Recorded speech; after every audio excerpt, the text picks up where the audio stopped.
Цены прошлогоднего года, пока они у нас не менялись. АЗС Сергея Автономова пока работает в автономном режиме и не подключается ко всеобщему повышению цен на топливо.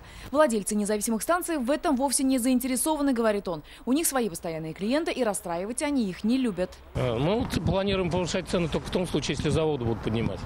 То есть пока существенного повышения не произошло, смотрим за остальными игроками рынка. Но другие игроки рынка уже пошли на повышение. Так, в среднем по стране 92-й вырос на 80 копеек, 95-й на рубль. Так, в Саратовской области 95-й бензин стоит 45,70, а 92-й 42,20. В Башкортостане же первая позиция 43,50, а цена второй 40,95. В Татарстане ситуация немного другая. Уже некоторые субъекты стали его повышать. Ну, повысили, вот сегодня у нас Лукойл повысили некоторые индивидуальные предприниматели, как Shell, Арск, некоторые. Но основные такие Татнефть, АЗС-центр, Таиф, 205 автозаправочных станций, они еще не повысили на бензины. Однако расслабляться не стоит, предупреждают аналитики. Республика, как правило, последней в ПФО поднимает расценки на топливо. Эксперты же пока рассуждают о причинах. Еще в конце прошлого года говорили, что будет повышение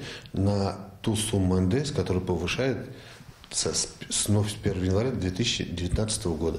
То есть это 2% НДС. 2% НДС – это цена в бензине 1,7% в цене бензина.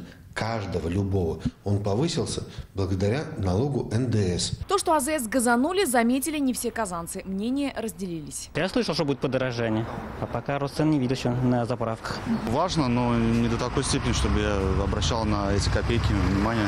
Заправляешь, не обращай внимания на это. Рост колоссальный, и с каждым месяцем, мне кажется, повышение и повышение. Каждый день заправляюсь в районе 1000 рублей, наверное. Чуть больше, чуть меньше.